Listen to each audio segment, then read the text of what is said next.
बिस्मिल्लाहिर्रहमानिर्रहीम। नाज़रीन अस्सलाम वालेकुम, मैं हूँ इमरान वसीम। नाज़रीन, आज 15 सितंबर है, दिन है बुध का और साल 2021। आज के प्रोग्राम में दो अहम मुकदमात की समाअत का अहवाल आपके साथ शेयर करेंगे। आज सुप्रीम कोर्ट ने Sikandar Sultan Raja chief election commissioner की बरतरफी से मुतल्लिक दरख्वास्त पर समाअत करते हुए अपना फ़ैसला सुना दिया। सुप्रीम कोर्ट ने आज का ये फ़ैसला किस बुनियाद पर सुनाया और आज की अदालती कार्रवाई क्या रही, ये डिटेल आप नाज़रीन के साथ शेयर करेंगे। दूसरा, आज इस्लामाबाद हाई कोर्ट ने आइंदा इंतखाबात 2023 में इलेक्ट्रॉनिक वोटिंग मशीन के इस्तेमाल पर फ़ैसला महफूज कर लिया है। इस्लामाबाद हाई कोर्ट में EVM के इस्तेमाल से मुतल्लिक ये दरख्वास्त किसकी जानिब से दायर की गई और आज की अदालती कार्रवाई क्या रही, ये डिटेल भी आप नाज़रीन के साथ शेयर करेंगे।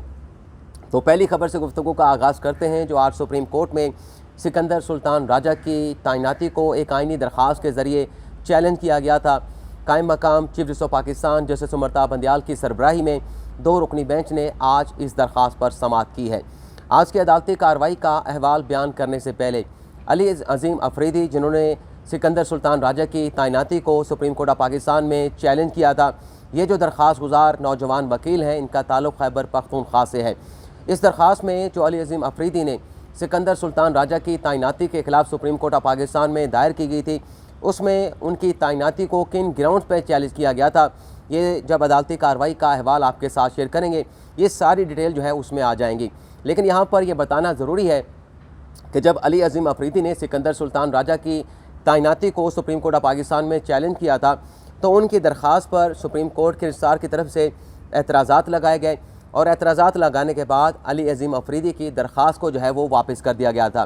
दरख्वास्त पर एतराज़ ये उठाया गया था कि एक तो आपने बराह रास्त जो है वो आर्टिकल 184 की दरख्वास्त जो है वो सुप्रीम कोर्ट में दायर कर दी है। मुतलका फोरम से दरख्वास्त गुजार ने रजू करने के बजाय बराह रास्त ये मुकदमा सुप्रीम कोर्ट ऑफ पाकिस्तान, जो कि मुल्क की सबसे बड़ी अदालत है, वहाँ से रजू कर लिया गया। दूसरा एतराज़ ये उठाया गया कि इस दरख्वास्त में जो आइनी तरमीम है, जिसके ज़रिए सिकंदर सुल्तान राजा की तैनाती को चैलेंज किया गया है, उस आइनी तरमीम को जो है वो क्वेश्चन किया गया है, उस पर सवालात उठाए गए हैं। तो इसके बाद जब ये एतराज़ात लगा कर दरख्वास्त को वापस कर दिया गया, तो अली अजीम अफरीदी ने इन एतराज़ात के ख़िलाफ़ सुप्रीम कोर्ट में अपील दायर की थी। आज कायम मकाम chief justice of Pakistan justice Umar Bandial और जस्टिस मोहम्मद अली मज़हर की सरबराही में 2 रुकनी बेंच ने इस अपील पर जो एतराज़ात के ख़िलाफ़ दायर की गई थी, इस पर समाअत की। आज जब अदालती कार्रवाई का आगाज़ हुआ तो जस्टिस उमर बंदियाल सबसे पहले मुखातिब हुए अली अजीम अफरीदी से और कहना ये था कायम मकाम चीफ जस्टिस ऑफ पाकिस्तान का, जी अफरीदी साहब, आप ये बताएं सबसे पहले कि इलेक्शन कमीशन में इस वक्त कौन से ऐसे सर्विंग जजेज़ हैं जो बतौर मेंबर इलेक्शन कमीशन में खिदमत सर अंजाम दे रहे हैं। अदालत के इस सवाल पर अली अजीम अफरीदी ने ये जवाब दिया कि इलेक्शन कमीशन में सर्विंग जजेज़ नहीं, बल्कि लाहौर हाई कोर्ट के जो रिटायर्ड जजेज़ हैं वो उन्हें बतौर मेंबर जो है वो तैनात किया गया है और वो अपनी खिदमत सर अंजाम दे रहे हैं। इसके बाद जस्टिस उमर बंदियाल ने दरख्वास्त गुजार से कहा कि हम आपको एक और बात भी बताना चाहते हैं। आपने इस दरख्वास्त में आइन के एक आर्टिकल को किसी दूसरे आर्टिकल के टचस्टोन के साथ जो है वो चैलेंज किया है। जस्टिस साहब का ये कहना था कि आप नौजवान वकील हैं, आपकी खिदमत को हम सराहते हैं कि आपने एक आइनी नुक्ता जो है वो अदालत के सामने उठाया है, लेकिन आप ये कह रहे हैं अपनी दरख्वास्त में कि चीफ इलेक्शन कमिश्नर जो कि रिटायर्ड ब्यूरोक्रेट हैं, उनकी तैनाती इस बुनियाद पर इलेक्शन कमिश्नर के तौर पर नहीं हो सकती थी, क्योंकि तैनात होने के बाद जो मेंबर हैं इलेक्शन कमीशन के, जो कि रिटायर्ड जजेज़ हैं हाई कोर्ट्स के, वो उनके दाएं बाएं बैठे होंगे, तो किस तरह से एक रिटायर्ड ब्यूरोक्रेट जो है इलेक्शन कमिश्नर के तौर पे तैनात हो सकता है जब उनके जो मेंबरान हाई कोर्ट के रिटायर्ड जजेज़ होंगे। ये कोई जो नुक्ता आपने उठाया है, ये कोई बुनियाद नहीं जिसको जवाज़ बनाकर जो है वो चीफ इलेक्शन कमीशन की जो तैनाती है, उसे तैनाती को गैरानी या गैर कानूनी करार दिया जाए। इसके बाद कायम मकाम चीफ जस्टिस उमर बंदियाल का ये कहना था कि आपने अपनी दरख्वास्त में ये नुक्ता भी उठाया है कि चीफ इलेक्शन कमिश्नर की तैनाती के लिए चीफ जस्टिस ऑफ पाकिस्तान के साथ मुशावरत होनी चाहिए। इस तैनाती पर जो वज़ीर आज़म और अपोजिशन लीडर मुशावरत करते हैं, उनका कोई जवाब नहीं। ये सवाल करके इसका जवाब भी कायम मकाम chief justice of Pakistan justice Umar Bandial ने ख़ुद दे दिया कि आपने शायद अली अजीम अफरीदी से वो कह रहे थे कि आपने शायद चेयरमैन नैब की तैनाती से मुतल्लिक जो सुप्रीम कोर्ट का फ़ैसला है वो फ़ैसला नहीं पढ़ा। उस फैसले में कायम मकाम चीफ जस्टिस का कहना था कि ये लिख दिया गया है कि जो चीफ इलेक्शन कमिश्नर हैं या चाहे चेयरमैन नैब हैं, ये चाहे रिटायर्ड ब्यूरोक्रेट हों, ये चाहे रिटायर्ड जजेस हों, इनका जो ओहदा है वो जुडिशल अफसरान का नहीं है। जहाँ जहाँ पे जुडिशल अफसरान की तैनाती हुकूमत की तरफ से की जाती है, वहाँ पर तो हुकूमत मुतलका चीफ जस्टिस के साथ या चीफ जस्टिस ऑफ पाकिस्तान के साथ मुशावरत करने की पाबंद है। लेकिन जो मनसब, जो ओहदा जुडिशल अफसरान का नहीं है, वहाँ पर हुकूमत जो है चीफ जस्टिस के साथ या मुतलका चीफ जस्टिस साहबान के साथ किसी तरह की मुशावरत करने की पाबंद नहीं, उनके लिए लाजम नहीं कि वो चीफ जस्टिस ऑफ पाकिस्तान के साथ मुशावरत करें। जस्टिस सुमता बंदयाल का यह भी कहना था कि आपने अपनी दरख्वास्त में आइनी तरमीम को चैलेंज किया है और आइन का आर्टिकल 239 ये कहता है कि किसी भी आइनी तरमीम को किसी अदालती फोरम पर चैलेंज नहीं किया जा सकता। इसके बाद अदालत का ये कहना था कि हम इनकलाई नहीं है, हम दिलचस्पी नहीं रखते कि आपकी दरख्वास्त को टेकअप करके बरतरफी का ये मुकदमा चीफ इलेक्शन कमिश्नर की तैनाती के खिलाफ जो है सुना जाए। इसके बाद अदालत ने रिसार हाफिज़ के खिलाफ जो अपील थी वो उसे अपील को खारिज कर दिया और अली अजीम अफरीदी की दरख्वास्त पर जो एतराज़ात लगाए गए थे, उन एतराज़ात को अदालत की जानिब से जो है वो बरकरार रखा गया। अब आइए हम बात कर लेते हैं जो इस्लामाबाद हाई कोर्ट में 2023 के इंतखाबात में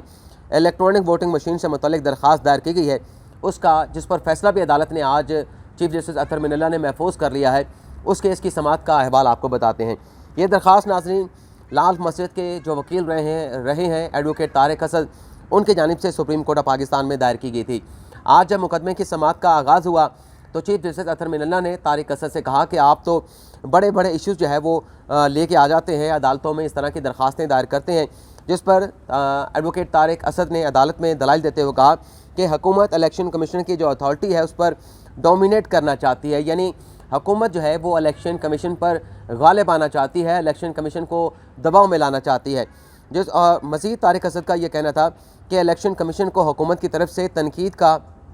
निशाना बनाया जा रहा है। मुल्क में पहले ही सियासी व मुआशी अदम इस्तेहकाम है और इस सूरत हाल से इंतशार फैलने का ख़दशा है।